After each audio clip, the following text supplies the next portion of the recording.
नमस्कार, स्वागत है आपका हमारे इस यूट्यूब चैनल पर। मैं मुनमुन श्रीवास्तव आपका हार्दिक अभिनंदन करता हूं और आपके सवालों के साथ हाजिर हूं इस समय डीयू के रामजस कॉलेज में। और हमारे साथ मौजूद हैं प्रोफेसर अजय अरोड़ा, जो कि पूर्व कंट्रोलर ऑफ एग्जामिनेशन रहे हैं और रामजस कॉलेज के प्रिंसिपल हैं। आपके बहुत से सवाल हैं जो कि 8th सेमेस्टर से जुड़े हुए हैं, उन्हीं पर सर से बात करेंगे और जानेंगे कि 8th सेमेस्टर का जो रोड मैप है वो क्या है। स्वागत है सर हमारे चैनल पर। नमस्कार, धन्यवाद मुन्नू जी। आपके माध्यम से मैं बच्चों को लोहड़ी, मकर संक्रांति और सभी इस हिंदू पर्व की बहुत बहुत शुभकामनाएं देता हूं। और अब प्राय 8 सेमेस्टर में से जो बच्चे आ गए हैं, एनईपी का पहला बैच, उनको बहुत बहुत शुभकामनाएं। आने वाला 8 सेमेस्टर अपने आप में एक नया द्वार उनके लिए खोलेगा, जो कभी उन्होंने बहुत आगे पोस्ट ग्रेजुएट या रिसर्च करने के में नॉर्मली उनको मिलता है, जो उनको 8 सेमेस्टर में मिला है। और उसका कुछ टेस्ट, कुछ एहसास उनको 7 सेमेस्टर में हो गया। मैं समझ सकता हूँ कि कुछ बच्चों के जो क्वेश्चन हैं, ये 8 सेमेस्टर में हमारा इवैल्यूएशन कैसे होगा, जो हमारे रिसर्च, डाइसर्टेशन, इंटरप्रेन्योरशिप एक्सेट्रा। इसमें देखिए, हमने 7वें सेमेस्टर में एक अपना काम शुरू किया, जिसका अब कहीं ना कहीं थोड़ा सा स्वरूप आने लग गया। अर्थात हमें पता लगा कि जो हमने एक्सपेरिमेंट किया या जो हमने डाटा कलेक्ट किया, वो डाटा हमारा कितना ऑथेंटिक है और उससे क्या इन्फॉर्मेशन हम ले पा रहे हैं। तो ये कहना बड़ा थोड़ा मुश्किल होगा, क्योंकि हर बच्चे ने अलग अलग इंटरप्रेन्योरशिप या डाइसर्टेशन या रिसर्च सब अलग अलग आयाम, अलग अलग सब्जेक्ट में लिए। तो उसका कोई एक पर्टिकुलर आंसर उनको सेटिस्फाई करे ऐसा पॉसिबल नहीं है। लेकिन मेरी फिर भी चेष्टा रहेगी, मैं आपको बताऊं कि आपको as a student 8th semester में क्या करना है। देखिए, कुछ आपने अगर साइंस के हैं, कुछ आपने नया एक्सपेरिमेंट किया, या जो नॉर्मल एक्सपेरिमेंट करते हैं उसका तरीका बदला और आपको लगा कि जो हमारे रिजल्ट है वो बेटर आने शुरू हुए। रिज़ल्ट बेटर आने का ये मतलब नहीं होता कि हम किसी एक्सपेक्टेड लाइन के ऊपर हम रिज़ल्ट ही एक्सपेक्ट कर रहे हैं। जब कोई नई चीज़ होती है, प्राय वो पहले नहीं हुई होती। इसका मतलब है कि जो इन्फॉर्मेशन, जो डेटा या जो एक्सपेरिमेंट आप कर रहे हैं, वो अगर कोई अनएक्सपेक्टेड आ रहा है या जिस आउटकम आपने सोची थी उससे भिन्न आ रही है, तो मान लीजिए कि आपने शायद कोई नया चीज़ या नया रिज़ल्ट आपको मिला है। क्योंकि अगर आपने वो काम ईमानदारी से किया है और कोई नई चीज़ आपके सामने आई है, तो अब उस रिज़ल्ट को, उस डेटा को आपको इंटरप्रेटेट करना है। अर्थात उसको एक ऐसी शेप देनी है कि वो एक डॉक्यूमेंटेड, पब्लिशेबल मटेरियल बन जाए। अब कई बार बच्चे कहेंगे कि जी अभी तो हमें समझ ही नहीं आ रहा। टीचर भी ये सवाल पूछ सकते हैं कि चीज़ें जो हैं बहुत बिखरी हुई हैं। 8वें सेमेस्टर में जो बिखरी हुई चीज़ें हैं, आपको उनको समेटना है। आपने मोती बना लिए हैं, मोती की एक ही तरह के मोती होंगे और उसकी माला बनेगी, ये आवश्यक नहीं है। अब आपकी इंटेलिजेंट, आपकी इनोवेशन पे डिपेंड करेगा कि आपको जो डिफरेंट डिफरेंट कलर के मोती मिले हैं, उससे आप कैसी माला बनाएंगे। अर्थात कहने का बहुत सिंपल सा मतलब है कि जो चीज़ अभी तक आप 7th सेमेस्टर में कर चुके हैं, उसको आपको अब कंपाइल करना है। उसको आपने इस ऐसी फॉर्म में लाना है कि वो एक अपने आप में एक रिज़ल्ट, एक आउटकम की फॉर्म में हो। मैं आपको एक छोटा सा एग्जांपल देता हूँ कि मान लीजिए आपने एक एक्सपेरिमेंट किया। आप कहते हैं इस तरह के एक्सपेरिमेंट तो मैंने first year, second year, third year में भी किए थे, तो इस बार क्या फ़र्क है। ये हो सकता है कि आपने उस एक्सपेरिमेंट को रूम टेम्परेचर पे किया था, अब आपने उसको as a function of temperature किया। ठीक है जी।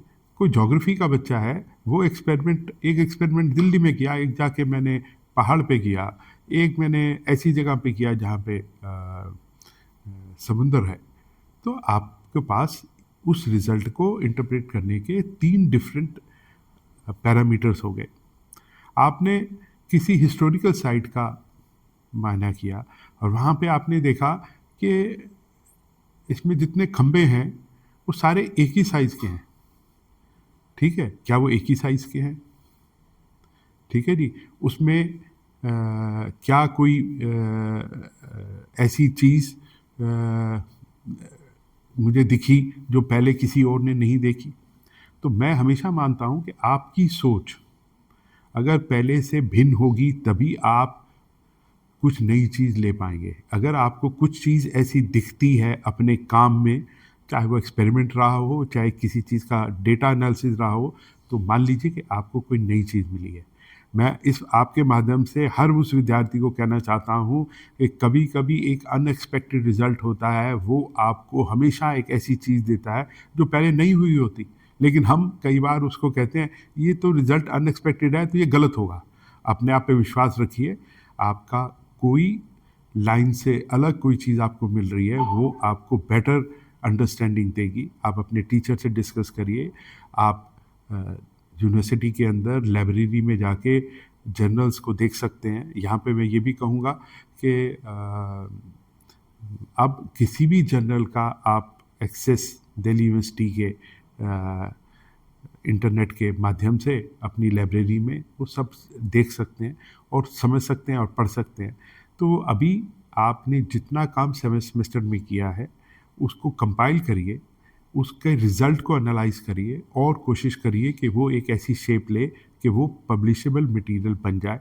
ऐसा नहीं है, मैंने खुद पाया है, मैंने अपने विद्यार्थियों को भी देखा है कि उन्होंने भी अपना नॉर्मल पढ़ाई से जब थोड़ा-सा ज़्यादा काम किया, तो उन्होंने वो पेपर पब्लिश किए। आप पेपर पब्लिश भी कर सकते हैं और लेकिन आपको अपने काम पे पहले विश्वास होना चाहिए और अगर उस विश्वास से आप कोई काम करेंगे, तो आप पाएँगे कि आपका जो नया रिज़ल्ट आया है, वो अपने आप में एक अचीवमेंट है, वो अपने आप में एक इनोवेशन है, वो अपने आप में पहले से हट के काम है और मेरी शुभकामनाएँ आपको। आप अपने टीचर से ये सब डिस्कस करिए। 8th सेमेस्टर में आपका जो रिज़ल्ट या जो भी आपने काम किया है, वो एक प्रॉपर शेप ले। आप सबकी बहुत-बहुत शुभकामनाएँ। एक सर सवाल जो बहुत कॉमन है, जो मैंने कमेंट्स में पढ़ा कि हमें पीएचडी लेवल के बराबर का रिसर्च करना है, ये कितनी सच्चाई है सर इसमें? देखिए, ऐसा है कि नॉर्मली अगर आप मेरे से क्वेश्चन पूछेंगे पीएचडी और रिसर्च, ये कभी भी लीनियर नहीं होती।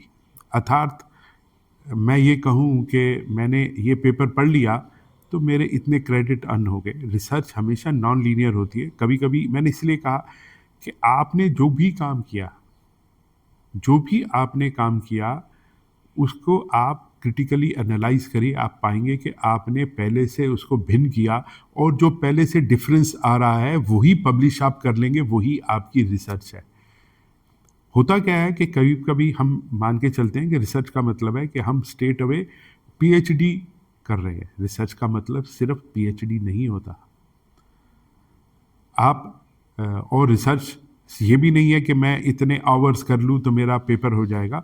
कभी-कभी हमारे को बहुत ज़्यादा टाइम भी लगता है, कभी-कभी बहुत कम टाइम में भी वो काम हो जाता है।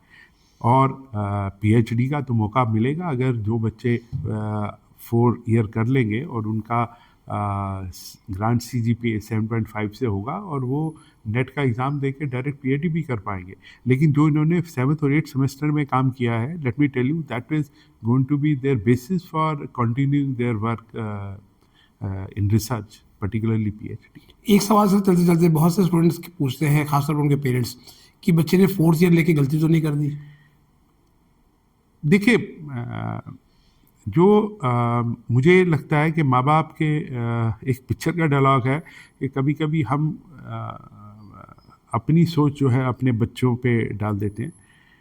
अगर आपने 4th ईयर किया और मान लीजिए आप आगे नहीं भी पढ़ना चाहते हैं, मैं ये कह रहा हूँ कि जिसने पीजी करना है तो उसका तो कोई नुकसान हुआ ही नहीं, क्योंकि वो 1 साल की पीजी कर लेगा और जिसने रिसर्च करनी है उसके लिए तो शॉर्टकट भी अवेलेबल है। इसका मतलब है कि ये क्वेश्चन उन लोगों के लिए है जिन्होंने 4th ईयर के आगे कुछ नहीं करना। मान लीजिए कि घर में रहने वाला कोई व्यक्ति जो बिजनेस कर रहा है, अगर वो पढ़ा लिखा है, चाहे वो अपने घर के बिजनेस में भी बैठे या होम मेकर भी हो, तो पढ़ाई तो कभी वेस्ट नहीं जाती, शिक्षा तो कभी वेस्ट नहीं जाती है। हमें सिर्फ ये लगता है कि इसका कोई वैल्यू होगी। शिक्षा की कोई वैल्यू नहीं होती। शिक्षा की वैल्यू अनंत होती है, इन्फाइनेट होती है। उसका कब आप यूज़ करेंगे, कैसे यूज़ करेंगे, आपको भी नहीं पता लगता। और कई बार हम एक ऐसे व्यक्ति, अच्छे इंसान बन जाते हैं, जो शिक्षा है वो आदमी का व्यक्तित्व बदलती है। तो ये तो मैं कभी नहीं मानूंगा कि ये मैंने पढ़ लिया और इसका कोई मुझे नुकसान होने वाला है। उसका कोई नुकसान नहीं होने वाला। ऑन द कॉन्ट्रेरी, जब भी आप पढ़ेंगे आपको उसका बेनिफिट होगा। उसका बेनिफिट सिर्फ फिजिक्स के फार्मूले याद करने से नहीं होता। अगर आप फिजिक्स पढ़ते हैं तो आपका जो थिंकिंग है वो लॉजिकल हो जाती है। अगर आपने केमिस्ट्री की है तो आपको पता है कि मैं घर में मसाले जो खरीद रहा हूँ उसमें कोई इस तरह का पदार्थ तो नहीं पड़ा हुआ जो कि मेरी सेहत के लिए अच्छा नहीं है। इवन एवरीथिंग, जिसको हिस्ट्री पता है वो समाज को समझता है। पॉलिटिकल साइंस, वो आप आज किसी भी चीज़ को कहिए, मतलब ये कहना कि मैंने 4 साल पढ़ के कोई गलती की, मैं इस बात से बिल्कुल भी सहमत नहीं हूँ। कोई भी पढ़ाई की हुई, कभी भी पढ़ाई की हुई, वो आपको अच्छा इंसान बनाती है। जी, बहुत बहुत धन्यवाद सर। नमस्कार। छात्रों को जो है वो इतनी अच्छी जानकारी देने के लिए, इतने आसान शब्दों में। कुछ और सवालों के साथ फिर हाजिर होंगे। नमस्कार।